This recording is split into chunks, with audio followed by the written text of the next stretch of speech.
साथ रहने की ताकत। उत्तर भारत के पहाड़ों में बसा गांव शिवपुर किसी चित्रकार की पेंटिंग जैसा था। ऊंचे ऊंचे देवदार के पेड़, बीच में बहती पतली सी नदी और उसके ऊपर लकड़ी का पुराना पुल जिसे पार करते ही गांव की गलियां शुरू होती थी। गांव के लोग सरल थे, लेकिन उनके दिल में अपनी इज्जत को लेकर गहरी संवेदनशीलता थी। यहां अगर किसी के बारे में अफवाह फैलती तो वो तेजी से पूरे गांव में फैल जाती, जैसे सर्दियों में धुंध फैलती है। गांव के बीचों बीच एक छोटा सा स्कूल था और वहां के अध्यापक थे अर्जुन भटनागर।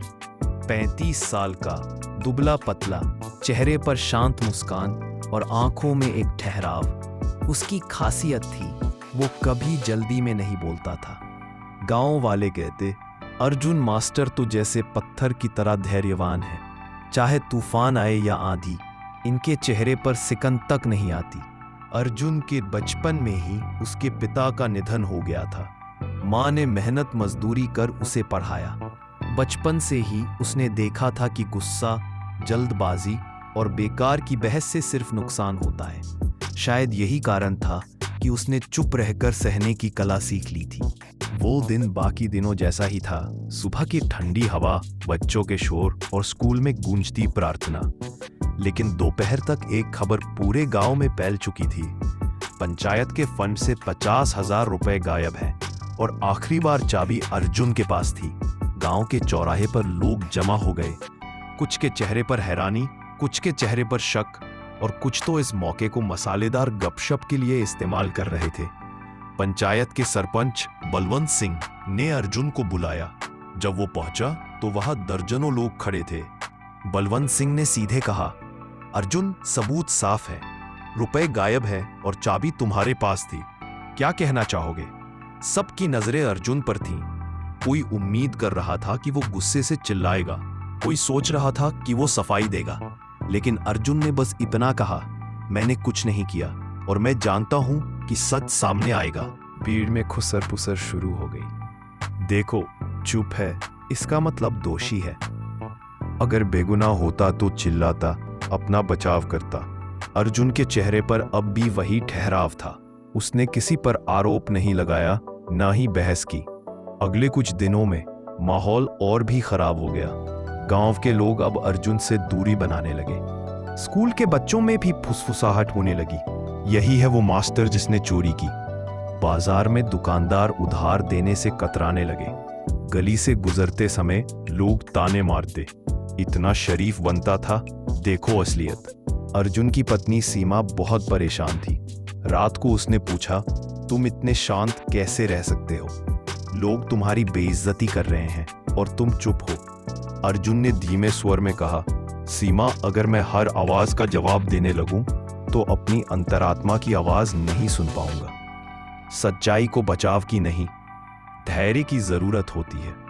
सीमा की आंखों में आंसू थे, लेकिन उसने महसूस किया कि अर्जुन का धैर्य सिर्फ जिद नहीं, एक गहरी सोच थी। यह तो सिर्फ शुरुआत है। अगले अध्यायों में कहानी और गहरी होगी।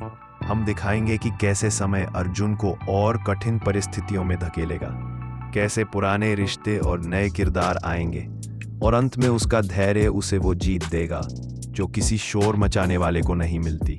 दिन गुजरते गए, लेकिन स्थिति सुधरने के बजाय और बिगड़ती गई। गांव में हर मोड़ पर अर्जुन के बारे में बातें होती। देखो, चोरी करके भी ऐसे घूम रहा है जैसे कुछ हुआ ही नहीं। अर्जुन रोज स्कूल जाता, बच्चों को पढ़ाता और चुपचाप लौट आता।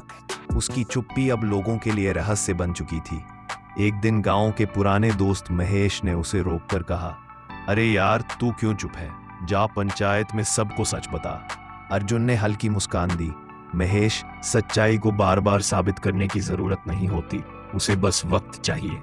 गांव में एक आदमी था, राघव, जो हमेशा अर्जुन से जलता था। वो मौका पाकर उसे चिढ़ाने लगा, अरे मास्टर जी, चोरी का काम भी सिखाते हो बच्चों को या सिर्फ किताबें पढ़ाते हो? भीड़ हंसने लगी, लेकिन अर्जुन ने कोई जवाब नहीं दिया। उसने बस अपनी किताब उठाई और स्कूल की तरफ बढ़ गया। राघव ने फिर आवाज लगाई, देखो, चुप है, मतलब चोरी सच है। अर्जुन ने सोचा, अगर मैं इस आदमी से बहस करूंगा तो मेरी ऊर्जा बर्बाद होगी। और उसकी खुशी पूरी होगी। बेहतर है मैं अपनी लड़ाई वक्त से लड़ूं, लोगों से नहीं। एक शाम जब अर्जुन अपने आंगन में बैठा था, एक लड़का तेजी से उसके घर आया। ये था रवि, गांव का एक नौजवान जिसके घर की हालत बहुत खराब थी। रवि के चेहरे पर पसीना और डर था। उसने धीमे स्वर में कहा, भैया, वो 50,000 रुपए मैंने लिए थे, मुझे कर्ज चुकाना था।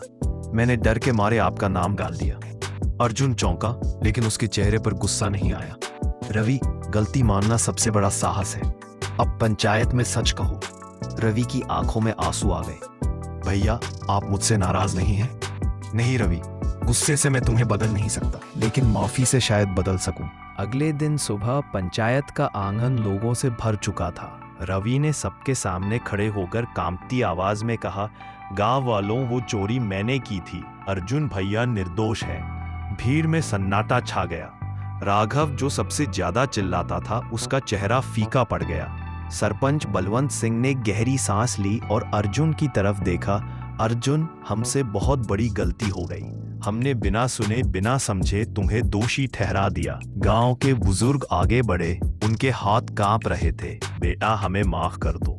अर्जुन ने बस मुस्कुराकर कहा, गुस्सा करने से जो सुख मिलता है वो बहुत छोटा होता है, लेकिन माफ करने से जो सुकून मिलता है वो जीवन भर रहता है।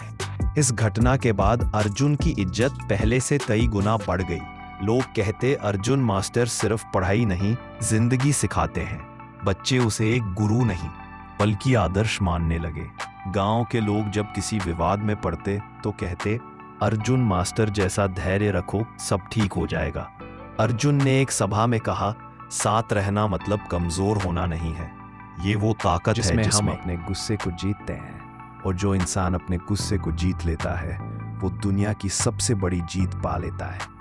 कहानी यहीं खत्म नहीं हुई। सालों बाद जब अर्जुन जिले के शिक्षा अधिकारी बन गए, एक और संकट आया। एक प्राइवेट स्कूल ने उनके खिलाफ शिकायत कर दी कि उन्होंने अपने रिश्तेदार को नौकरी दिलाने के लिए नियम तोड़े हैं। मीडिया में खबर फैल गई, टीवी चैनलों पर बहस होने लगी। ईमानदार इमेज वाला अर्जुन भी निकला भ्रष्ट। दोस्तों ने कहा, इस बार तो चुप मत रहना, मीडिया में जाकर सफाई दो। अर्जुन ने फिर वही कहा, सच को बचाव की जरूरत नहीं होती, बस धैर्य की जरूरत होती है। जांच हुई और 3 महीने बाद सच्चाई सामने आई। शिकायत झूठी थी और इसके पीछे वही पुराना दुश्मन राघव था, जो अब एक ठेकेदार बन चुका था और टेंडर पाने के लिए अर्जुन पर दबाव डालना चाहता था। रिटायरमेंट के दिन अर्जुन ने गांव के बच्चों से कहा, बेटा, जिंदगी में तुम्हारे सामने 3 तरह के लोग आएंगे। एक, जो तुम्हें सच में समझेंगे और साथ देंगे। दूसरे, जो तुम्हें नहीं समझेंगे लेकिन चुप रहेंगे। और तीसरे, जो तुम्हें बिना समझे जज करेंगे। पहले और दूसरे से प्यार करो, लेकिन तीसरे से भी नफरत मत करो, क्योंकि अगर तुम उनका गुस्सा लेकर जवाब दोगे तो तुम भी उनके जैसे हो जाओगे। सच्चा योद्धा तलवार से नहीं, धैर्य से जीतता है। गांव के बुजुर्गों ने कहा, अर्जुन मास्टर ने हमें एक बात सिखा दी, शांत रहना सिर्फ बोलना बंद करना नहीं है, ये अपने मन में तूफान रोकने की कला है। जिंदगी में शांत रहना एक हथियार है, लेकिन ये हथियार सिर्फ वही चला सकता है जो अपने मन को जीत चुका हो। गुस्से में दिया गया जवाब पल भर का सुकून देता है, लेकिन धैर्य में दिया गया जवाब उम्र भर की इज्जत दे जाता है। और अर्जुन की कहानी ये साबित करती है, सच को शोर की नहीं, वक्त की जरूरत होती है। और जो वक्त का इंतजार कर सकता है वो कभी हारता नहीं।